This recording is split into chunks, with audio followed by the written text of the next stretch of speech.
Hello everyone, स्वागत है आप सभी का हमारे YouTube platform the physics game पर।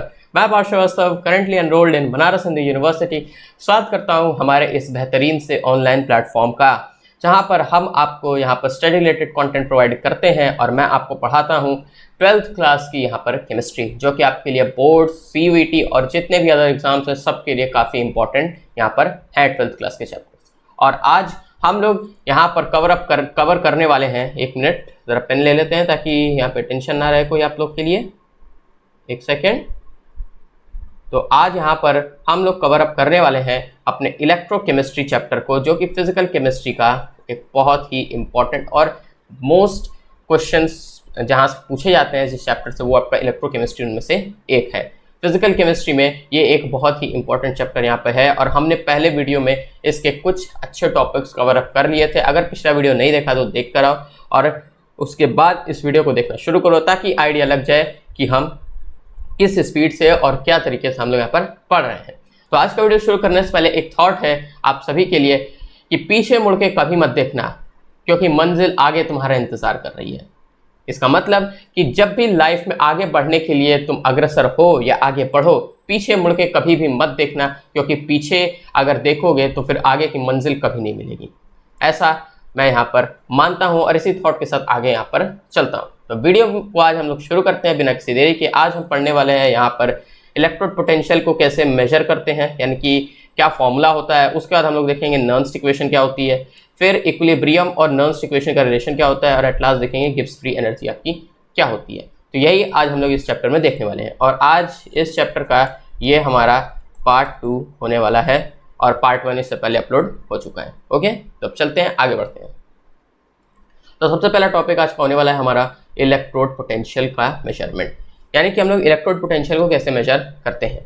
तो इलेक्ट्रोड पोटेंशियल और कुछ नहीं होता, हमने पिछले वीडियो में बताया था कि एक गिवन इलेक्ट्रोड जो कि एक इलेक्ट्रोलिटिकल सोल्यूशन में डिप है, यानी कि उसमें डूबा हुआ है, उन दोनों के बीच में क्या पोटेंशियल, उन दोनों का क्या पोटेंशियल है और उनके बीच में कितना डिफरेंस आ रहा है, बस उसी पोटेंशियल डिफरेंस को हम लोग इलेक्ट्रोड पोटेंशियल कहते हैं। और जैसा मैंने आपको बताया था कि इलेक्ट्रोड पोटेंशियल पर एक तरफ आपका ऑक्सीडेशन होता है, यानी कि एक पोटेंशियल आपका ऑक्सीडेशन का होता है और दूसरा जो होता है वो आपका रिडक्शन का यहाँ पर होता है, जैसा कि मैंने आपको पिछले वीडियो में कवर अप करके बताया था। और ये मैं यहाँ पे लिख लीजिए, पोटेंशियल पूरा ही लिखिए। ऑक्सीडेशन पोटेंशियल एक होता है आपका और एक होता है रिडक्शन पोटेंशियल। अब मैं ऐसा क्यों कह रहा हूँ, एक सेकेंड। हाँ, तो देखिए पिछले वीडियो में जैसा कि हमने पढ़ा था, पिछले वीडियो में हमने क्या पढ़ा था भाई, तब समझ में आएगा जब पिछले वीडियो देख कर आओगे। तो हमने पिछले वीडियो में देखा था कि इलेक्ट्रोड पोटेंशियल जो आपका होता है, जो आपका गिवन इलेक्ट्रोड होता है, उस पर एक तरफ ऑक्सीडेशन होता है, एक तरफ रिडक्शन होता है। ऑक्सीडेशन जहाँ पर इलेक्ट्रॉन्स गेन होते हैं और ऑक्सीडेशन जहाँ पर इलेक्ट्रॉन्स गेन होंगे वहाँ पर नेगेटिव चार्ज बढ़ेगा, और नेगेटिव चार्ज वाले इलेक्ट्रोड को हम क्या कहते हैं, नेगेटिवली चार्ज इलेक्ट्रोड को हम एनोड कहते हैं। तो इसका मतलब आपका ऑक्सीडेशन जो है वो हमेशा एनोड पर होगा, यानी कि लेफ्ट साइड पर। अब ऐसा क्यों? क्योंकि एनोड हमेशा लेफ्ट साइड पर आपका होता है। जब भी आप मैं एग्जांपल लेके चलता हूँ डेनियल सेल का। डेनियल सेल में जब आपका जो जिंक होता है वो आपका सबसे पहले एक गिवन फॉर्म में रहता है, फिर रिएक्शन होने के बाद वो इलेक्ट्रॉन्स को वहाँ पे गेन करता है, यानी कि वहाँ पर क्या होता है, वहाँ पर पॉजिटिव चार्ज आता है, यानी कि वो अपने इलेक्ट्रॉन्स को लूज करता है। ओके, तो वहाँ से वो रिडक्शन की तरफ जाता है। अब ऑक्सीडेशन पोटेंशियल, तो उन सब बातों को यहाँ पे आप कवर अप कर सकते हैं। ऑक्सीडेशन पोटेंशियल में बेसिकली इतना होता है कि वहाँ पर इलेक्ट्रॉन्स का गेन होगा, जहाँ इलेक्ट्रॉन जाएंगे वहाँ नेगेटिव चार्ज बढ़ेगा, और नेगेटिव चार्ज बढ़ेगा तो वहाँ पर उस इलेक्ट्रोड को हम एनोड कहेंगे। और उसी का जस्ट उल्टा रिडक्शन को हम लोग क्या कहते हैं, यहाँ रिडक्शन होता है उसे हम कहते हैं कैथोड। अब ये होता है आपका राइट साइड पे, ऑब्वियस है, क्योंकि लेफ्ट साइड पर अगर आपका ऑक्सीडेशन हो रहा है तो राइट साइड पे आपका रिडक्शन होगा। ओके, तो ये बातें आपकी होती है ऑक्सीडेशन पोटेंशियल के बारे में, और एक होता है आपका रिडक्शन पोटेंशियल के बारे में, यानी कि कैथोड और एनोड। अब यहाँ पर हम बात करते हैं कि फॉर्मूला क्या होता है, हम लोग इलेक्ट्रोड पोटेंशियल कैसे निकालते हैं, क्योंकि वो एक पोटेंशियल डिफरेंस ही निकल कर आता है। ओके, तो जैसा कि आप सभी जानते हैं इलेक्ट्रोड में अगर एक तरफ ऑक्सीडेशन हो रहा है तो दूसरी तरफ रिडक्शन होगा। ओके, तो मतलब कि आधे इलेक्ट्रोड पे आपका रिडक्शन हो रहा है और आधे पे आपका ऑक्सीडेशन हो रहा है। क्यों? क्योंकि इलेक्ट्रोड में दो साइड्स होती हैं और एक साइड पर अगर आपका ऑक्सीडेशन हो रहा है और दूसरे साइड पर रिडक्शन, तो ऐसा कर सकते हैं एक गिवन इलेक्ट्रोड में अगर एक तरफ ऑक्सीडेशन हो रहा है एक तरफ रिडक्शन हो रहा है तो दोनों हाफ सेल्स नहीं बन जाएंगे? क्यों नहीं बनेंगे? बिल्कुल बनेंगे, क्योंकि आधे पर आपका ऑक्सीडेशन हो रहा है और आधे की तरफ आपका वहाँ पर इलेक्ट्रॉन्स का लूज हो रहा है यानी रिडक्शन हो रहा है। तो ये चीज़ आपको वहाँ पे देखने को मिलती है। तो अब फॉर्मूला जो इसका होता है जो हम लोग निकालते हैं, ई सेल से इसको रिप्रेजेंट करते हैं, और ये फॉर्मूला आपका निकलता है ई कैथोड माइनस का ई एनोड। इस फॉर्मूले के थ्रू आप इलेक्ट्रोड पोटेंशियल को यहाँ पर कैलकुलेट करके लाते हैं। ये आपका कुछ फॉर्मूला बनकर आता है। इस फॉर्मूले के थ्रू आप इलेक्ट्रोड पोटेंशियल निकालते हैं। जैसे एग्जाम में आपको दे सकता है कि हमें पोटेंशियल डिफरेंस कैलकुलेट करना है, दो चीज़ों का आपका दे देगा। जैसे कि अगर हम यहाँ पे एनसीईआरटी के थ्रू पढ़ रहे हैं तो एक एग्जाम्पल यहाँ पे देख लेते हैं। जैसे कि एग्जाम्पल में आपका मान लीजिए यहाँ पर दिया हुआ है, क्या दिया हुआ है, एक सेकेंड रुक जाइए। ओके, तो जैसे मान लीजिए आपको यहाँ पर दे दिया है जिंक का, मान लीजिए दे दिया है, तो जिंक का आपका कितना होता है, जिंक का कितना होता है -0.76। जैसे जिंक का होता है माइनस का 0.76, नेगेटिव है यानी कि इलेक्ट्रॉन्स ज़्यादा है यहाँ पे, तो ये किस साइड जाएगा, ऑक्सीडेशन की साइड, और ऑक्सीडेशन का होता है एनोड पे, तो यानी कि ये राइट साइड इधर जाएगा, राइट साइड पे।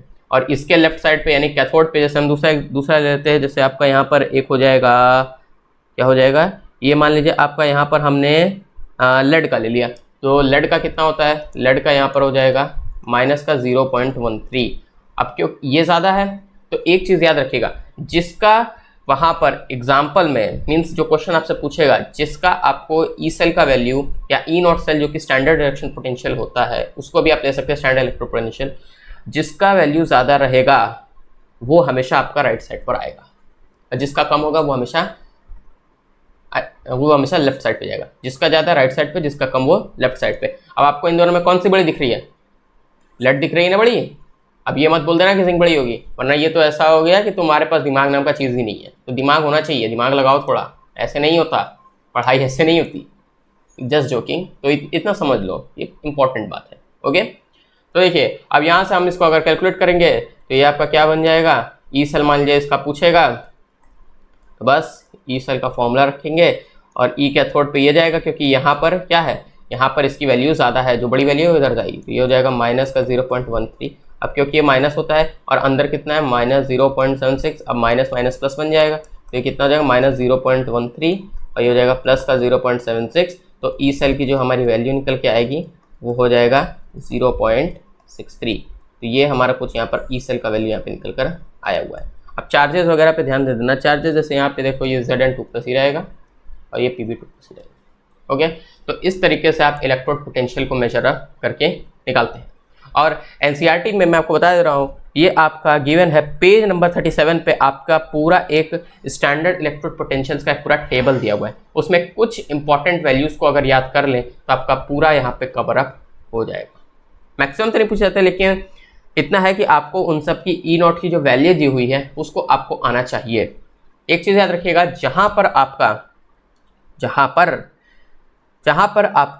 क्या कहते हैं 0 से ऊपर, यानी कि हाइड्रोजन की जो ई नॉट की वैल्यू होती है वो हमेशा 0 आती है। एक स्टैंडर्ड हाइड्रोजन इलेक्ट्रोड का होता है, अभी रुकिए उसके बारे में बात कर लेते हैं। उसके ऊपर जितनी भी एलिमेंट्स आएंगे और उनका जो भी वहाँ पर इलेक्ट्रोड पोटेंशियल निकल कर आएगा, याद रखिएगा कि उनकी ऑक्सीडाइजिंग पावर उतनी ही ज़्यादा होगी। अब एक बात यहाँ पर आती है, पहले मैं इसको रब कर लेता हूँ ताकि आपको यहाँ पे समझ में आए। एक मिनट, तो ये स्क्रीनशॉट आपने ले लिया होगा, ले लिया तो बैक करके ले लो यार। एक सेकेंड रुक जाइए ज़रा, ताकि आपको यहाँ बाकी बातें भी समझाई जा सके, ताकि आपको टेंशन ना हो।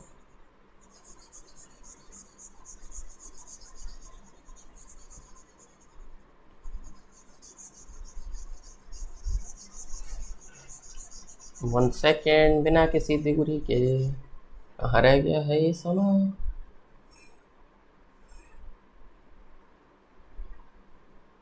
हाँ, तो देखिए मैंने आपको इलेक्ट्रोड पोटेंशियल निकालने का तरीका बताया, इसको ई नॉट से लिख लो यार, बेटर रहेगा। ओके, ये होता है आपका ई सी माइनस ई ए। अब ई सी आपका मतलब कि कैथोड का पोटेंशियल माइनस एनोड का पोटेंशियल, तब आपका जाके ई नॉट सेल की वैल्यू यहाँ पर कैलकुलेट होकर आती है। अब यहाँ पर हम एक चीज़ जो यहाँ पे लिखने वाले हैं उस चीज़ को आप ध्यान रखिएगा। जो आपका हाइड्रोजन होता है,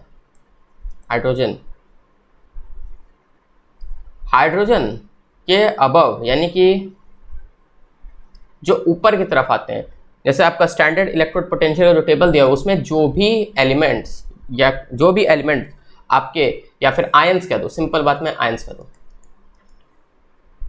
जो हाइड्रोजन के ऊपर आएंगे, हाइड्रोजन के ऊपर, एक यहाँ ही लिख, यहाँ पे एक काम करो, या तो यहाँ लिख लो क्योंकि ये थोड़ी सी गलत है। एक सेकेंड, एक मिनट रुक जाओ, रुक जाओ। तो क्या हो जाएगा, जो अबव हाइड्रोजन आएंगे, यहाँ पे इंग्लिश भी सही कर लेते हैं यार, इंग्लिश भी बहुत ज़रूरी है आप सभी के लिए। तो जो हाइड्रोजन के ऊपर आयंस आएंगे, जो हाइड्रोजन के ऊपर आयंस आएंगे, उनकी ऑक्सीडाइजिंग पावर जो होगी वो उतनी ही ज़्यादा होगी। उनकी ऑक्सीडाइजिंग पावर, यानी कि किसी भी अदर आयन को ऑक्सीडाइज करना उनके लिए बहुत आसान होगा, यानी इलेक्ट्रॉन्स को गेन करवाना, उनकी ऑक्सीडाइजिंग पावर उतनी ही ज़्यादा होगी। और जिसकी ऑक्सीडाइजिंग पावर जितनी ज़्यादा होगी उसका रिडक्शन पोटेंशियल उतना ही कम होगा। अरे सॉरी, उसका रिडक्शन पोटेंशियल, एक सेकंड रुक जाइए, मैं देख लूँगा, रिडक्शन पोटेंशियल आपका ज़्यादा ही होगा। ये चीज़ कभी कभी ऐसी, ये चीज़ ऐसी है कि इंसान कभी कभी भूल भी जाता है, तो ये चीज़ आपको याद रखनी चाहिए। जैसे मुझे उतना याद तो है, लेकिन इतना भी मैं वो नहीं हूँ अभी एग्जैक्ट। तो देखिए, जो जितना ज़्यादा यहाँ पर कमज़ोर होगा ऑक्सीडाइज करने के लिए, एक सेकेंड,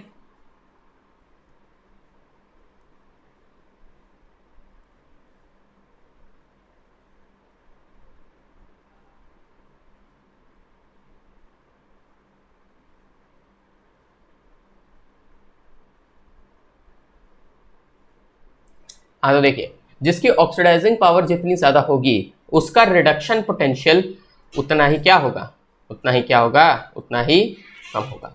यानी कि उसका रिड्यूस करने का जो क्षमता होगा, ये जो रिड्यूसिंग एजेंट, वो बहुत ही बुरा होगा, वो रिड्यूसिंग एजेंट उतना ही बुरा होगा, यानी कि उतना ही कमज़ोर होगा।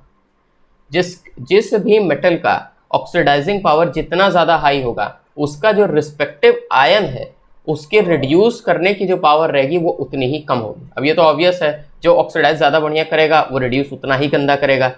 और एक और बात यहाँ कर सकते हैं, जिसके जो रिड्यूस जितना बढ़िया करेगा वो उतना जल्दी ऑक्सीडाइज नहीं हो पाएगा। यानी कि हम क्या कर सकते हैं, ये पहला पॉइंट है।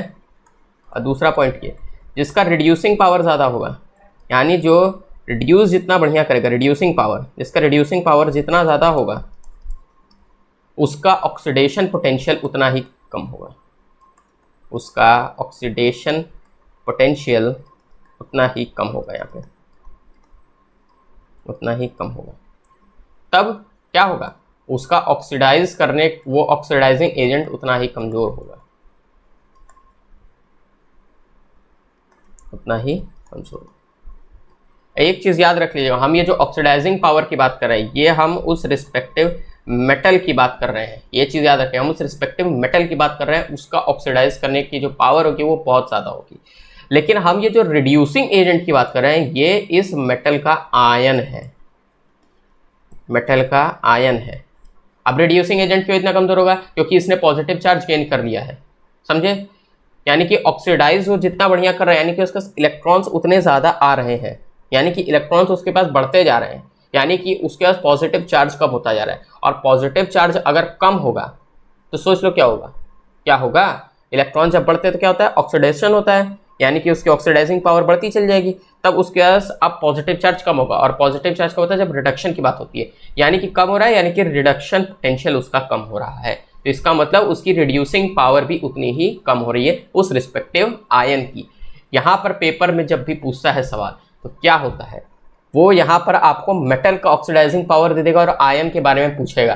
तो ये कभी कभी बच्चे लोग कंफ्यूज हो जाते हैं कि क्या होता है कि अगर ऑक्सीडाइजिंग पावर उस गिवन मेटल का ज़्यादा है, तो अगर उसका आयन हो तो उसका रिड्यूस करने का पावर जो है वो भी ज़्यादा होगा।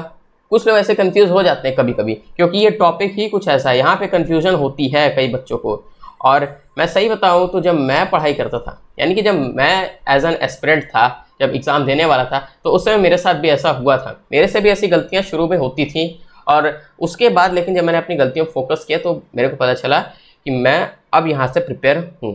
तो अपनी गलतियों पे जितना तुम सीखोगे, जितनी गलतियां कर रहे हो, लेकिन वो जो गलतियां होती हैं वो तुम जानबूझ के नहीं करते हो, वो गलतियां इसीलिए होती हैं ताकि तुमको कुछ सीखने को मिले।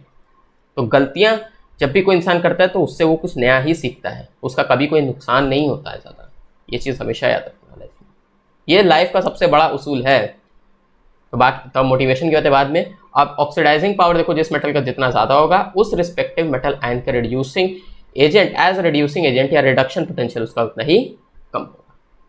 ओके, तो ये होता है पूरी बात यहाँ पर ऑक्सीडाइजिंग पावर रिड्यूसिंग पावर के बारे में, जो कि हम यहाँ पे रिस्पेक्टिव पढ़ते हैं। और जितने भी इलेक्ट्रोड पोटेंशियल्स के टेबल आपके एनसीईआरटी में पेज नंबर 37 पे दिए हुए हैं, आप सभी को यहाँ पर ज़रूर देख लीजिएगा। ओके, तो आपको यहाँ पे पता चल जाएगा। और अगर यहाँ पे मेरे से कोई मिस्टेक अगर हो रही है तो मुझे कमेंट करके ज़रूर बताइएगा, क्योंकि हो सकता है कि शायद मैं उतना करेक्ट ना बोल पा रहा हूँ, लेकिन तब भी आप यहाँ पर समझने की कोशिश कीजिए, मैं इतना भी गलत आपके लिए नहीं। ओके, एनसीईआरटी फोकस रखिए। तो अब चलते हैं अपने नेक्स्ट टॉपिक पे। तो अब यहाँ पर हम लोग एक बार क्या करते हैं, यहाँ पे पहले हम बात कर लेते हैं स्टैंडर्ड हाइड्रोजन इलेक्ट्रोड के बारे में, जो कि आपका एनसीईआरटी में दिया हुआ है। स्टैंडर्ड हाइड्रोजन इलेक्ट्रोड आपका क्या होता है? स्टैंडर्ड हाइड्रोजन इलेक्ट्रोड, अब ये इकलौता ऐसा इलेक्ट्रोड होता है जिसका इलेक्ट्रोड पोटेंशियल जो रहता है वो ज़ीरो होता है। ना तो ये पॉजिटिव होगा ना तो ये नेगेटिव होगा, यानी कि यहाँ पर कोई किस्सा ही नहीं आएगा आपको कैथोड या एनोड को निकालने का, ये तो डायरेक्टली ही ज़ीरो होता है। तो इसके बारे में जब भी हम लोग बात करेंगे तो क्या होगा, इसमें ना तो इसमें किसी पोटेंशियल का गेन, यानी ना तो इलेक्ट्रॉन्स का गेन हो रहा है, ना ही यहाँ पे पॉजिटिव चार्ज का लॉस हो रहा है। ये तो न्यूट्रल है, अपना न्यूट्रल मान लो, एक तरीके से लिख लो, ये न्यूट्रल है, इसके पास कुछ नहीं होता है। और इसका इलेक्ट्रोड पोटेंशियल का जो वैल्यू होगा, यानी ई नॉट सेल का वैल्यू, वो कितना हो जाएगा, प्लस का 0.0 वोल्ट। ये इसका इलेक्ट्रोड पोटेंशियल का वैल्यू होता है। अब स्टैंडर्ड हाइड्रोजन इलेक्ट्रोड में बहुत ज़्यादा बातें करने की तो ज़रूरत नहीं है, लेकिन एक बार इसका डायग्राम जो होता है ना, वो यहाँ पे देखते हैं। तो ये मान लीजिए आपका एक बीकर है, बीकर पे मत जाना यार, और यहाँ से हम लोग क्योंकि एनसीईआरटी के थ्रू पढ़े तो डायग्राम हम एनसीईआरटी के थ्रू ही बनाएंगे ताकि आपको यहाँ पर समझाने में आसानी हो। ओके, तो अब ये देखिए यहाँ पे क्या दिया हुआ है आपका, कुछ ऐसे दिया हुआ है। ड्राइंग तो मत जाना यार, ड्राइंग मेरी बहुत अच्छी थी एक समय पे। ड्राइंग मैंने जब 12th में अरे 11th 12th में साइंस ले लेना, तो ड्राइंग का उतना वो नहीं रह गया कि मैं ड्राइंग अब इतना अच्छे से कर पाऊँगा। तो डायग्राम पे फोकस रखें, डायग्राम आपका यहाँ पे बहुत ज़्यादा इंपॉर्टेंट यहाँ पे होने वाला है। अब यहाँ पे कुछ आपका डला हुआ है, ये क्या चीज़ ली हुई है, ये आपके प्लैटिनम कोटेड यहाँ पे प्लैटिनम फॉयल पे यहाँ पे है। और याद रखिए यहाँ पे इसका जो मोलैरिटी होगी वो 1 होगी, 1 मोलैरिटी, यानी कि 1 मोलर यहाँ पे H+। और जो सबसे एक और चीज़ यहाँ पे देखने को है वो है यहाँ पे ये जो आपका यहाँ पे बनता है, ये क्या है, यहाँ पर प्रेशर दिया जा रहा है। प्रेशर कितने का होगा, प्रेशर ये आपका 1 बार प्रेशर यहाँ पे होगा, H2 गैस, ये आपका यहाँ पे हाइड्रोजन गैस यहाँ से जा रही है 1 बार प्रेशर पे। प्रेशर यहाँ पे 1 बार का है, ये आप यहाँ पे देख सकते हैं, और एनसीईआरटी में भी आपको डायग्राम में दिया हुआ है, देख सकते हैं वहाँ पे भी। और अगर हम यहाँ पर बात करें तो यहाँ पर एक चीज़ जो आपके सबसे इम्पॉर्टेंट होती है वो होती है कि आप किसी भी सेल का रिप्रेजेंटेशन कैसे लिखते हैं। एक इलेक्ट्रोकेमिकल सेल का आप रिप्रेजेंटेशन कैसे लिखेंगे, ये चीज़ भी आपको यहाँ पर आज मैं बताने वाला हूँ। तो देखिए सेल का जो रिप्रेजेंटेशन होता है, सेल का जो रिप्रेजेंटेशन होता है, हम सबसे पहले इधर लिखते हैं, क्या लिखते हैं, जैसे यहाँ पर हम लोग बात करते हैं जहाँ पे आपका रिडक्शन होता है। तो देखिए ये जो है ये आपका रिडक्शन, यहाँ इसको R1 से लिखेंगे, ये आपका R1 है। यहाँ पे सबसे पहले वो एक करस्पॉन्डिंग, एक काम करते हैं यार, एग्जाम्पल लेने से अच्छा मैं डेनियल सेल का एग्जाम्पल लेके जाता हूँ, ये सब बात लिखने से अच्छा आपको ज़्यादा अच्छे से समझ में आ जाएगा। एक सेकेंड, हाँ ओके। तो डेनियल सेल में आपने क्या देखा था, डेनियल सेल जो होता है वो आपका कुछ ऐसा होता है, कॉपर 2+ एक्वस, और जब इसमें रिएक्शन होता है तो ये क्या बन जाता है, ये जिंक जो रहता है ये 2+ पॉजिटिव आयंस को गेन कर लेता है, जो कि अब ये एक्वस फॉर्म में चलेगा। और यहाँ से फिर क्या होता है, कॉपर जो रहता है वहाँ पे पॉजिटिव चार्ज का लूज हो जाता है, यानी कि यहाँ पर अब यहाँ पे ऑक्सीडेशन बढ़िया होगा और यहाँ पर रिडक्शन बढ़िया होगा। ओके, तो अब इसी से हम यहाँ पे सेल रिप्रेजेंटेशन लिखने वाले। तो सेल रिप्रेजेंटेशन लिखने के लिए मैं यहाँ पे आपको दिखा रहा हूँ, आप उसको ध्यान से देखिए। तो सेल रिप्रेजेंटेशन कैसे लिखी जाती है, ये देखिए, ये कुछ ऐसे लिखी जाएगी, ZNS, फिर एक वर्टिकल लाइन, फिर हो जाएगा ZN2 प्लस एक्वस में, फिर एक डबल वर्टिकल लाइन बनेगी, और फिर यहाँ पर आ जाएगा आपका कॉपर 2 प्लस एक्वस, और फिर एक वर्टिकल लाइन, और ये कॉपर सॉलिड। तो अब ये कुछ आपका सेल रिप्रेजेंटेशन करने का तरीका होता है। अब आप लोग ये सोच रहे हैं सर आप ये क्या बता दिया, हमें तो समझ में नहीं आया। तो याद रखना, ये सेल रिप्रेजेंटेशन होता है। ये क्या होता है, ये सेल रिप्रेजेंटेशन करने का तरीका होता है। सेल रिप्रेजेंटेशन आपके CUET एग्जाम्स में आता है, अब बहुत अच्छे तरीके से आता है, आपको वो आना चाहिए। सेल रिप्रेजेंटेशन करने का सबसे इजी वे जो मैं यहाँ पे बताने वाला हूँ वो याद रखिएगा, जो सबसे ज़्यादा लेफ्ट में होगा सेल रिप्रेजेंटेशन में, जो सबसे ज़्यादा लेफ्ट में होगा, जैसे कोई भी आपके सामने एक रिएक्शन है, आपको दो रिएक्टेंट दे देंगे, फिर उसके बाद दिखाएगा कि किस पे रिडक्शन हो रहा है, किस पे ऑक्सीडेशन हो रहा है। तो जो रिडक्शन होगा वो राइट मोस्ट पे आ जाएगा, और फिर उसके बाद जो यहाँ पे ऑक्सीडेशन हो रहा है वो एकदम राइट साइड पे जाएगा। जैसे मान लो यहाँ पे एग्जांपल में हो गया, ये मान लो 1 है, ये 2, ये 3 और ये 4। अब हमें क्या करना है, हमें इवन को इवन के साथ लिखना है, ऑड को ऑड के साथ लिखना है। यानी कि जो सबसे लेफ्ट में है वो उसको हमने 1 मान लिया है, तो 1 एकदम इधर आ जाएगा, यानी कि लिख लो यहाँ पे लेफ्ट मोस्ट वाला, लेफ्ट मोस्ट। ठीक, और फिर उसके बाद एक वर्टिकल लाइन खींचते हैं हम, वर्टिकल लाइन, और उसके बाद हमें ऑड को पकड़ना है, यानी कि हम अब तीसरे को लिखेंगे, यानी कि कह सकते हो राइट साइड का लेफ्ट वाला, राइट साइड लेफ्ट वाला, राइट साइड लेफ्ट वाला। अब हमने ऑड को ऑड के साथ लिख लिया, और अब हम खींचेंगे यहाँ पे double vertical line. Double vertical line खींचना सबसे इंपॉर्टेंट होता है। डबल वर्टिकल लाइन से ही पता चलता है कि किस आयन पर या किस मेटल पर आपका ऑक्सीडेशन हो रहा है और किस पर रिडक्शन, ये आपको मालूम होना चाहिए। अब डबल वर्टिकल लाइन खींच लिया, अब हम इवन को इवन के साथ लिखेंगे। अब क्या लिखेंगे हम लोग, यहाँ पे लिखेंगे 2 नंबर को। क्यों 2 नंबर को लिखेंगे, इसको भी लिख लो यार ब्रैकेट्स में, क्योंकि ये हो जाएगा अब ये left side right one, left side का राइट वन, और फिर एक वर्टिकल लाइन खींचकर अब एकदम राइट मोस्ट वाला यहाँ पे लिख देंगे, इवन का इवन के साथ। अब यहाँ लिख देंगे राइट मोस्ट।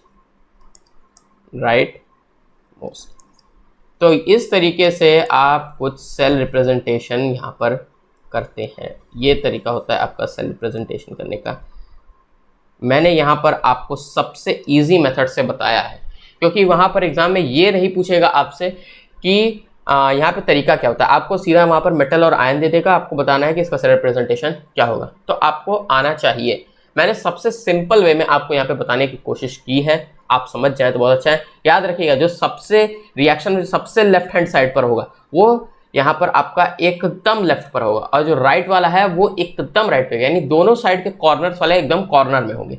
बीच में आप एक डबल वर्टिकल लाइन खींचेंगे, और इवन को इवन के साथ, ऑड को ऑड के साथ नंबरिंग करके अगर चलेंगे तब वहाँ पे आप समझ जाएंगे। जैसे यहाँ पे मैंने नंबरिंग की हुई है 1 2 3 4, लाइन से नंबरिंग करनी है, पूरी लाइन से नंबरिंग करके चलोगे तो आराम से वहाँ पर कवर अप कर लोगे। तो ये होता है सबसे आसान तरीका, मैंने यहाँ पे आपको बताया है। अब आपके समझ में आ जाए तो बहुत अच्छी बात है, और अगर नहीं समझ में आए तो वीडियो को बैक करके फिर देख लो। और अगर यहाँ पर उतना अच्छा नहीं समझ में आ रहा है जैसे मैं समझा रहा हूँ, तो आप NCERT भी अपनी वहाँ पर फोकस कर सकते हैं। NCERT में भी बहुत अच्छे तरीके से वहाँ पर समझाया गया है। ओके, वैसे उम्मीद करता हूँ तुम लोग को अच्छा तो लगेगा यार। वैसे भी क्या कहते हैं, अब आजकल के लोगों को, बच्चों को क्या हो गया है, आजकल के बच्चों को आदत हो गया ऑनलाइन ज़्यादातर पढ़ने का, तो ऑनलाइन चीज़ें ही उनको ज़्यादा समझ में आती हैं। तो जैसे जैसे मैं यहाँ पे नोट्स लिख रहा हूँ, उस नोट्स का स्क्रीनशॉट भी अगर लेते चलोगे ना तो बहुत बढ़िया रहेगा। स्क्रीनशॉट्स के थ्रू यहाँ पे क्या कहते हैं, अपने नोट्स को यहाँ पे रख लोगे, फिर उसके बाद उसको अपने कॉपी में फेयर करके लिखोगे, तब ज़्यादा अच्छे समझ में आएगा। साथ में NCERT भी फोकस करते चलते हैं। ओके, तो ये होता है आपकी पूरी बातें यहाँ पर होने वाली है। और हाँ, एक चीज़ और, ये स्टैंडर्ड हाइड्रोजन इलेक्ट्रोड का मैं एक बार आपके लिए यहाँ पर वो क्या कहते हैं, यहाँ पर आपके लिए सेल रिप्रेजेंटेशन यहाँ पे लिख देता हूँ, ताकि आपको यहाँ पर कोई दिक्कत ना हो, क्योंकि सेल रिप्रेजेंटेशन तो आना है। या इसको होमवर्क में दे दिया जाए, कैसा क्या, होमवर्क में ले लो यार।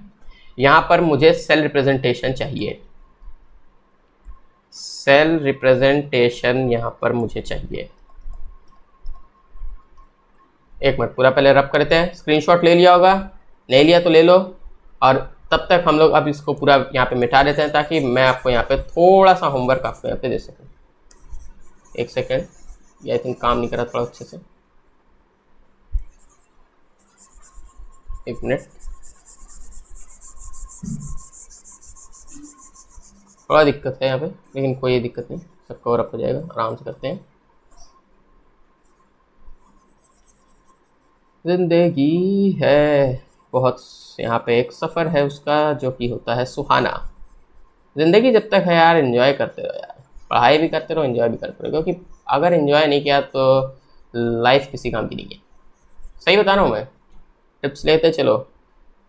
पढ़ाई अपनी जगह है और बाकी लाइफ को एंजॉय करना अपनी जगह है, सबको इक्वली बैलेंस करके चलना चाहिए। तो देखो, आज का यहाँ पे होमवर्क देने वाला हूँ मैंने पिछले लेक्चर्स में आज तक आप लोग को होमवर्क नहीं दिया, कि आज मैं यहाँ पे आप लोग को होमवर्क देने वाला हूँ। मुझे सेल रिप्रेजेंटेशन चाहिए, cell representation standard hydrogen electrode का यहाँ पर आपको करके लाना है और कमेंट सेक्शन में मुझे यहाँ पे पिन करके दिखा देना है। कमेंट सेक्शन में आप मुझे बता देंगे तरीका क्या होता है, मैं उससे भी समझ जाऊँगा। तो आपको यहाँ पर सेल रिप्रेजेंटेशन यहाँ पर करना है स्टैंडर्ड हाइड्रोजन इलेक्ट्रोड का।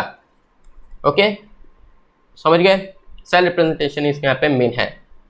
और एक चीज़ और, यहाँ पर क्या होता है, यहाँ पे प्लैटिनम होता है, यहाँ पे प्लैटिनम फॉयल होती है, उस पर फाइनली डिवाइडेड प्लैटिनम वहाँ पर पड़े होते हैं। तो ये चीज़ आपको ध्यान में रख के करनी है। ये एक हिंट है, एक तरीके से हिंट ही समझ लो कि प्लैटिनम का यूज़ वहाँ पे होगा सेल रिप्रेजेंटेशन में। कर लोगे तो समझ जाओगे। ओके, तो अब हम चलते हैं अपने नेक्स्ट टॉपिक है। उम्मीद करता हूँ आपको ये टॉपिक अच्छा लगा हो। अब चलते हैं आगे। तो अब यहाँ पे हम नेक्स्ट टॉपिक पे आ चुके हैं, जो कि हमारा सबसे इम्पॉर्टेंट टॉपिक यहाँ पे होने वाला है, जो कि है आपका नर्न्स्ट इक्वेशन। नर्न्स्ट इक्वेशन क्या है? नर्न्स्ट इक्वेशन हम क्यों पढ़ते हैं भाई? सिलेबस में इसलिए पढ़ते हैं ना यार, सिलेबस में तभी तो पढ़ोगे, नहीं है तो क्या करोगे पढ़ के? अभी एक्स्ट्रास में पढ़ सकते हो, तब भी पढ़ना तो चाहिए, पढ़ना बहुत इंपॉर्टेंट होता है। अब नर्न्स्ट इक्वेशन क्या होती है आपकी?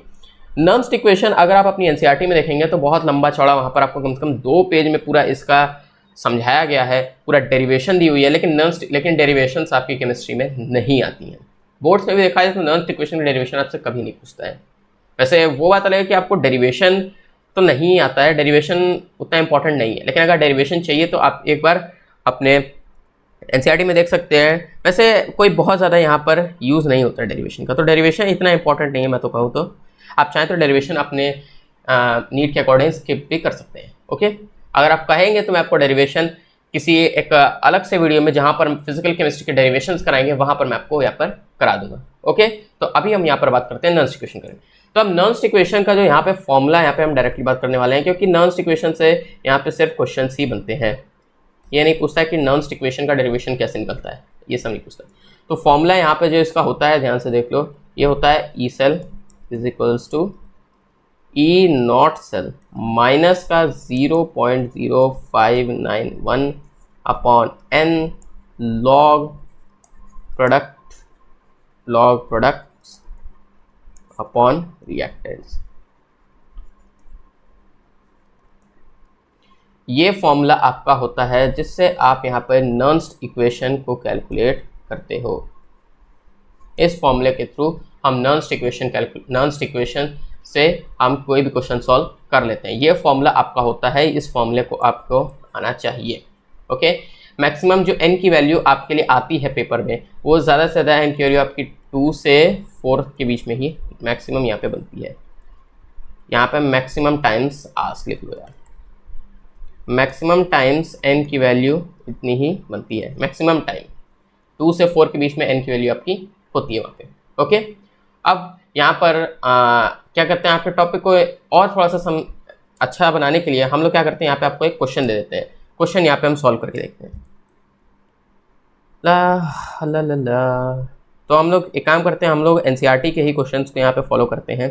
जैसे कि यहाँ पर आपको दिया हुआ है कि आपको सेल रिप्रेजेंटेशन दी हुई है, यहाँ पर Mg दिया हुआ है मैग्नीशियम, जो कि अभी आपका नॉर्मल सॉलिड फॉर्म में है, और यहाँ पर आपको दे दिया है 2Ag+, और इसका जो मोलैरिटी दी हुई है वो कुछ दी हुई है आपकी 0.0001 मोलर। ओके, और फिर इसके बाद अब इसमें हो रहा है रिएक्शन। अब ये Mg जो है ये आपका Mg2+ में चला गया, यानी कि इसने अपने इलेक्ट्रॉन्स को लूज कर दिया, और अब इसके पास इसकी मोलैरिटी दी हुई है 0.13 मोलर की, और प्लस हमने कर दिया है। अब क्योंकि वहाँ पर पॉजिटिव चार्ज गेन हुआ, इलेक्ट्रॉन्स लूज हुआ है, तो यानी कि अब Ag जो है वो आपका एक्वस फॉर्म में यहाँ पे, अरे एक्वस कह रहा हूँ, ये आपका सॉलिड फॉर्म में चला जाएगा, 2Ag+ सॉलिड फॉर्म में ये आपका आ गया। ये पॉजिटिव चार्ज वैसे चाहे तो इग्नोर कर सकते हैं, इसकी ज़रूरत नहीं है इतना। ओके, तो ये आपके सामने कुछ दिया हुआ है। फैराडे कांस्टेंट की वैल्यू आपको दी हुई है, ये है 96,500, और आपको यहाँ पर ई सेल कैलकुलेट करने को दिया हुआ है। आपको ई सेल यहाँ पे कैलकुलेट करना है, और ई नॉट सेल की वैल्यू आपको यहाँ पे दी दी है।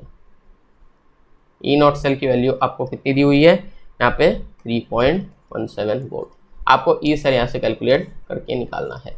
ओके, तो अब हमें सिंपल कुछ नहीं करना है, हमें क्या करना है, हमें बस अपना नर्न्स्ट इक्वेशन यहाँ पे पुट करना है। नर्न्स्ट इक्वेशन क्या होता है, हमारा E cell is equals to E not cell minus का 0.0591 upon n log P upon R. अब पी अपॉन आर मैंने इसे लिखा है, शॉर्ट फॉर्म में लिख दिया, पी मतलब प्रोडक्ट और आर मतलब रिएक्टेंट। तो बस हमें यही निकालना है, ई सेल हमें निकालना है, तो ई सेल इधर रख दो। ई नॉट सेल के लिए 3.17 दी हुई है, तो ये 0.0591। एन की वैल्यू यहाँ पे क्या होगी, एन की वैल्यू सोचो, यहाँ पर कितने पॉजिटिव चार्ज इसके पास आ रहे हैं, कितने आ रहे हैं, 2 आ रहे हैं, तो ये एन की वैल्यू यहाँ पे 2 हो जाएगी। ओके, और अब यहाँ से लॉग, और प्रोडक्ट में ये आया है, तो 0.13 जो है, 0.13 जो है वो आपका यहाँ पे ऊपर आ जाएगा, और नीचे ये 0.001 यहाँ पर मोलर में आ जाएगा। और ये आपका यहाँ पर एक चीज़, एक मिनट, आपका ये एक चीज़ बताना भूल गया, ये जो रिएक्टेंट आपका जो नीचे रहता है, ये रिएक्टेंट जो रहेगा वो आपका स्क्वायर में होगा, यानी कि इसका स्क्वायर होना यहाँ पे इंपॉर्टेंट है। ये रिएक्टेंट स्क्वायर में होगा, ये चीज़ याद रखना। मैं थोड़ा सा मिस कर गया था, लेकिन अभी मैंने देख लिया। ओके, तो ये आपका यहाँ से स्क्वायर में होगा। अब इसको पूरा कैलकुलेट करो, ये क्या हो गया यार, एक सेकेंड, ये यहाँ पर आपका माइनस है, ये गलती से मुझे लगता है इक्वल टू हो गया होगा, एक सेकेंड। ओके, तो इसको कैलकुलेट करेंगे तो हमें वैल्यू लगभग कितनी मिल रही है, लगभग 2.96 वोल्ट की हमें मिल रही यहाँ पर है। अब कैलकुलेशन करना आप लोग का काम है, कैलकुलेट करके आप लोग देखिए कि एग्जैक्ट वैल्यू आ रही है कि नहीं। अगर पॉइंट में भी कोई फर्क रहेगा तो बहुत ज़्यादा यहाँ पे इम्पैक्ट नहीं पड़ेगा। ओके, लेकिन आजकल जो आपका कॉम्पिटिटिव एग्जाम्स होते हैं वहाँ पे एनटीए जो कराता है वो भी बहुत ज़्यादा अब यहाँ पे आपके लिए और ज़्यादा आपके लिए दिक्कतें पैदा करता है। वो क्या करता है कि आपको एकदम एग्जैक्ट ऑप्शन दे देता है। जैसे कि मान लीजिए आपके सामने 4 ऑप्शन दे देगा, A B C D। अब क्या करेगा, वो आपको दे देगा, मान लीजिए 2.93 वोल्ट दे देगा, 2.95 दे देगा, 2.96 दे देगा, और दे देगा 2.98। अब एकदम एग्जैक्ट ऑप्शन अगर आपको यहाँ पर देखने को मिल जाए तब आप यहाँ पे कंफ्यूज हो जाए, तब आपको कैलकुलेशन करनी पड़ेगी। इसलिए आपको कैलकुलेशन में अपने आप को बिल्कुल भी वहाँ पे लेजीनेस नहीं दिखानी है, आपको कैलकुलेशन यहाँ पे करनी चाहिए और कैलकुलेशन पूरी आनी चाहिए, क्योंकि अगर आप कैलकुलेशन कर लेंगे तो आपके लिए एग्जाम में उतना ही फायदेमंद आपके लिए होगा। ओके, तो अब ऐसा ऑप्शन यहाँ पे दिया हुआ है, तो देखिए सी सही होगा क्योंकि यहाँ पे 2.96 आया, तो ऐसा ही कुछ यहाँ पे होने वाला है। तो ये बातें आपकी पूरी हो गई नॉन-स्टिक इक्वेशन के बारे में। नॉन-स्टिक इक्वेशन आपका इतना ही, और इसे बेस्ड और सारे जितने भी न्यूमेरिकल्स आपके एक्स्ट्रा बुक्स में हैं या एनसीईआरटी मैप्स आपको प्रैक्टिस कीजिए, आपके कैलकुलेशन की पावर उतनी ही बढ़ेगी, आपको उतना अच्छे से कंसेप्ट समझ में आएगा। अब हम चलते हैं अपने नेक्स्ट कंसेप्ट पे। अब हम आ चुके हैं कि नॉन-स्टिक इक्वेशन और इक्विलिब्रियम कांस्टेंट के बीच में कैसा रिलेशन यहाँ पर बनकर आता है। हमने अभी नॉन-स्टिक इक्वेशन देखा, तो नॉन-स्टिक इक्वेशन में हमने क्या पढ़ा था, नॉन-स्टिक इक्वेशन देख लो यार। ई सेल दिया हुआ है, ये हो गया ई नॉट सेल, इसमें से हम 0.0591 को माइनस करते हैं, अपॉन एन करते हैं, लॉग प्रोडक्ट अपॉन रिएक्टेंट का स्क्वायर होता है। ये आपका नॉन-स्टिक इक्वेशन होता है। क्या होता है, ये नॉन-स्टिक इक्वेशन होता है। अब यहाँ पे इक्विलिब्रियम कांस्टेंट के बारे में बात करती, यानी कि इक्विलिब्रियम कांस्टेंट क्या होता है, ये आपका केसी होता है।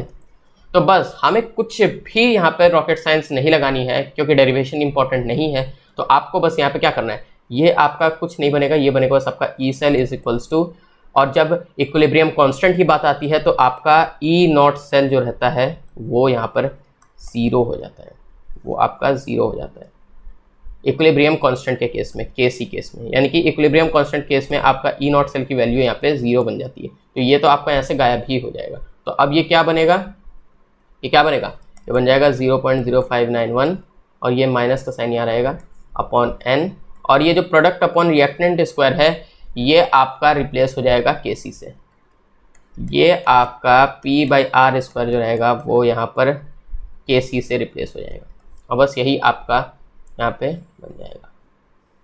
तो this is the formula of equilibrium constant और नर्न्स्ट इक्वेशन के बीच के रिलेशन का। तो आपसे एग्जाम में ये भी पूछ सकता है कि नर्न्स्ट इक्वेशन और इक्विलिब्रियम कांस्टेंट में क्या रिलेशन क्या आता है, तो आपको यही एकदम लिखना होगा, इक्विलिब्रियम कांस्टेंट। तो ये आपका यहाँ पर बनकर तैयार हो जाएगा। तो ये रिलेशन आपका यहाँ पे बनता है, ये रिलेशन आपका यहाँ पे हो गया। यही आपका नर्न्स्ट इक्वेशन इक्विलिब्रियम कांस्टेंट रिलेशन होता है। एक बार हम एनसीईआरटी में भी आपके लिए चेक कर लेते ताकि आपको किसी तरीके की कोई भी प्रॉब्लम यहाँ पे देखने को ना मिले। और जब आप इसको आगे कैलकुलेट पूरा करेंगे, जहाँ पे इसको पूरा आगे कैलकुलेट करेंगे, तो एक सेकेंड रुक जाइए, मैंने शायद कहीं ई नॉट सेल को मैंने बोल दिया क्या, ओ वेट अ सेकेंड, रुक जाइए एक मिनट। तो ये माफ कीजिएगा, ये आपका ई नॉट सेल 0 नहीं बनेगा, ये आपका ई सेल 0 बन जाएगा, ये प्लस में होगा, ये जो है ये आपका ये आपका 0 बन जाएगा, तो ये गायब हो जाएगा, ई नॉट सेल इधर आ जाएगा, तो ये आपका यहाँ पे बन के आएगा। I am sorry for my mistake. तो इस तरीके से आपका कुछ रिलेशन बनकर आएगा। तो ये आपका यहाँ पर इक्वेशन तैयार हो जाएगा, E not cell equal to 0.0591 upon n log Kc, ये आपका यहाँ पे फॉर्मूला बनकर आएगा। वैसे मैं जब यहाँ पे देख रहा था तो मेरे को लग रहा था कि माइनस साइन तो आई थिंक नहीं आता था, तो अभी मुझे ध्यान में आया तो मैंने आपको यहाँ पे कवर अप करके बता दिया है। I am sorry for my mistake. Okay, उम्मीद है आपको ये चीज़ समझ में आ गई होगी, और इसके और भी तरीके यहाँ से बन सकते हैं। जैसे मान लीजिए ये आपका पहला तरीका है। अब दूसरे तरीके में क्या रहेगा, आपसे पूछ देगा कि log Kc निकाल के दिखाओ। यहाँ पे तो ई नॉट सेल मान लीजिए पूछेगा तो आप इसको कैलकुलेट करके बता देंगे, लेकिन अब आपसे log Kc पूछ देगा तो क्या करेंगे, तो log Kc जब पूछेगा तो कुछ नहीं करना है आपको थोड़ा सा यहाँ पे रीअरेंजमेंट करना है। तो ये आपका बन जाएगा n E not cell upon 0.0591। तो इस तरीके से आप यहाँ पर कैलकुलेट करके ला सकते हैं। अब आप लोग करेंगे कि सर आपने एनसीईआरटी में तो ऐसा नहीं दिया हुआ है, एनसीईआरटी में तो कुछ 2.303 RT अपॉन NF दिया हुआ है। तो भाई वो यही चीज़ है, कोई बहुत ज़्यादा यहाँ पर रॉकेट साइंस नहीं लगी। बस मैंने क्या किया कि इसको और आगे यहाँ पर कैलकुलेट कर लिया, क्योंकि जब आप उसको आगे कैलकुलेट करेंगे तो आपको यही इक्वेशन लगभग निकल कर आएगी। तो बस मैंने इसको थोड़ा सा आगे करके आपको यहाँ पे दिखा दिया है। उससे भी आप सही आंसर निकालेंगे, इससे भी सही आंसर निकालेंगे, लेकिन वहाँ पे बस फर्क क्या रहेगा कि वहाँ पे आपको कैलकुलेशन थोड़ी सी लेंदी करनी पड़ेगी, क्योंकि यहाँ पे फैराडे की वैल्यू जो आप रखेंगे 96,500 जो होती है, तो आपका कैलकुलेशन वहाँ पे बढ़ जाएगा। लेकिन इस फॉर्मूले से भी आप करेंगे तो आपका यहाँ पे काम हो जाएगा। आपको दोनों फॉर्मूला वैसे आना चाहिए, एग्जाम में कुछ भी पूछ सकता है, लेकिन अगर कैलकुलेशन की बात करें तो इसको आप यहाँ पे पुट कर सकते हैं, और इस वाले को भी। अब मान लीजिए आपको सिर्फ Kc निकालना हो, तो अब क्या होगा, ये आपका एंटी लॉग में चला जाएगा, फिर ये antilog of n E not cell अब अपॉन 0.0591। वैसे तो मोस्ट ऑफ द केस में लॉग Kc पूछा जाता है, Kc डायरेक्टली नहीं पूछते हैं क्योंकि कैलकुलेशन लंबी हो जाती है, लेकिन आप वहाँ पे कर सकते हैं अगर आपको थोड़ी बहुत भी एंटी लॉगरिथम में और लॉगरिथम यहाँ पे आती है। आपने मैथ्स में वहाँ पे पढ़ा होगा, और एनसीईआरटी में भी आपको, केमिस्ट्री के एनसीईआरटी में भी वहाँ पे पीछे टेबल्स मिल जाएंगे, तो आप वहाँ पे देख सकते हैं। तो इतनी थी हमारी बात इक्विलिब्रियम कांस्टेंट और नॉन इक्वेशन के बीच में। उम्मीद है आपको एक कंसेप्ट समझ में आ गया होगा। अब हम चलते हैं अपने इस वीडियो के आखिरी टॉपिक की तरफ, जो कि आपका यहाँ पे होने वाला है Gibbs free energy of any reaction. अब गिब्स फ्री एनर्जी की तरफ बढ़ने से पहले हम लोग क्या करते हैं, 2 मिनट का 1 मिनट का ही ब्रेक लेते हैं, ताकि आपको जल्दी से जल्दी ये वीडियो खत्म करके आपको यहाँ पे मैं प्रोवाइड करवा दूँ।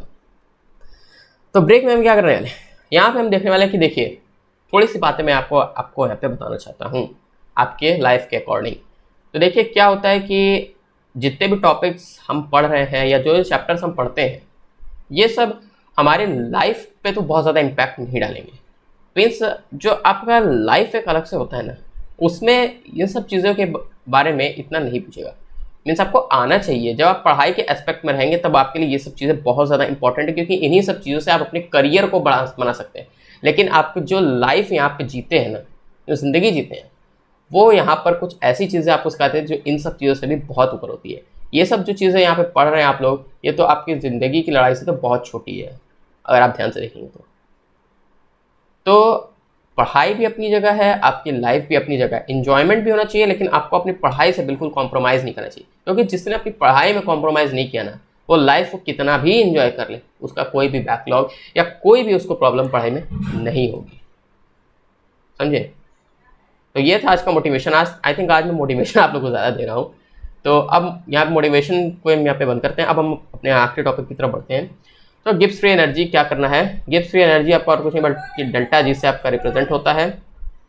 अब क्या होगा कि आपको यहाँ पे पूछेगा डेल्टा जी यहाँ पे क्या होता है। तो गिब्स फ्री एनर्जी किसके बात करते हैं? हम लोग किसी भी सेल के लिए निकालते हैं, किसी भी सेल का निकालते हैं, चाहे फिर वो आपका, जैसे हम यहाँ पर इस कॉन्सेप्ट में बात करें तो आप इलेक्ट्रोकेमिकल सेल के लिए निकालेंगे।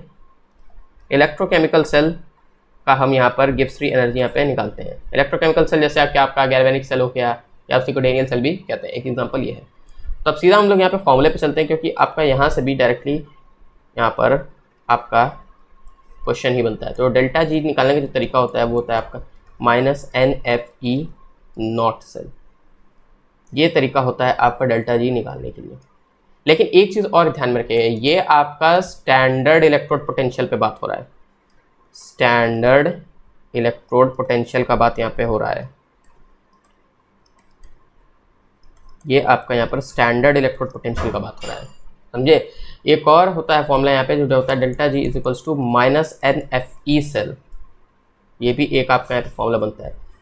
और यहाँ पे आप सभी जानते हैं ई सेल क्या होता है आपका? Electrode potential. इलेक्ट्रोड पोटेंशियल तो स्टैंडर्ड इलेक्ट्रोड पोटेंशियल होगा जब आप E0 से लगाएंगे तो स्टैंडर्ड इलेक्ट्रोड पोटेंशियल की बात होगी, और जब ई सेल लगाएंगे तब इलेक्ट्रोड पोटेंशियल की बात यहाँ पे होगी। फॉर्मूला बिल्कुल सेम रहेगा, बहुत ज़्यादा आपको यहाँ पर अपना एक्स्ट्रा यहाँ पे करने का ज़रूरत नहीं है। डायरेक्टली फॉर्मूला पुट करेंगे, आपको वहाँ से आपका करस्पॉन्डिंग आंसर मिल जाएगा। ओके, अगर हम इसको थोड़ा सा रीअरेंज भी कर लें तो कभी कभी क्या रहता है आपसे, अगर इस फॉर्मूले के थ्रू आपको गिब्स फ्री एनर्जी देकर अगर आपको E0 सेल निकालने को पूछे तो ये क्या करना है आपको? बस आपको E0 सेल को इधर पुट करना है और नेगेटिव साइन इधर ही रहेगा, और ये क्या हो जाएगा? डेल्टा जी बाई NF, और ये माइनस टाइम्स में। तो इस तरीके से जब गिब्स फ्री एनर्जी देकर आपको E0 सेल पूछे या ई सेल पूछे तो आप इससे भी कैलकुलेट करके निकाल सकते हैं। दोनों ही केस आपको यहाँ पे समझ में आ गया होगा। तो उम्मीद करता हूँ आज मैंने जितने भी टॉपिक आपको पढ़ाए हों, ये सब नॉन स्टिक इक्वेशन हो गए, या आपका इलेक्ट्रोड पोटेंशियल को मेजर करना, और यहाँ पर इक्विलिब्रियम कांस्टेंट और नॉन स्टिक इक्वेशन के बीच में रिलेशन, गिब्स फ्री एनर्जी, ये सब जितने भी हैं आज बेसिकली इस वीडियो में हमने न्यूमेरिकल पॉइंट ऑफ व्यू से जितने इंपॉर्टेंट कंसेप्ट है इस चैप्टर के, हमने वो सवाल यहाँ पे देखे हैं। उम्मीद करता हूँ आपको ये वीडियो अच्छा लगा होगा। अगर यहाँ पे मेरे से कोई भी गलती हुई है तो आप उसको कमेंट सेक्शन में पिन करके बता सकते हैं कि यहाँ पे मुझे और क्या इम्प्रूव करना चाहिए और हम और क्या आपके लिए कर सकते हैं, ताकि आपको यहाँ पर बेस्ट से बेस्ट आपको यहाँ पर मिलता रहे। समझे? तो आज की वीडियो में इतना ही। अब इस वीडियो को मैं यहाँ पे एंड करता हूँ। उम्मीद करता हूँ आपको वीडियो अच्छी लगी। वीडियो अच्छी लगी तो वीडियो को लाइक करो, चैनल को सब्सक्राइब करो और बेल आइकन को प्रेस करके सारे लेटेस्ट अपडेट्स यहाँ पर ऑन कर लो, और यहाँ पर अपने उन सभी दोस्तों को भी शेयर कर दो जो अभी तक यहाँ पे क्या कहते हैं वेकअप नहीं हुए हैं कि हमें अपने आगे के लिए क्या करना है, करियर पर्सपेक्टिव के लिए क्या इंपॉर्टेंट है, उन सबको भी ये वीडियो यहाँ पे फैला दो।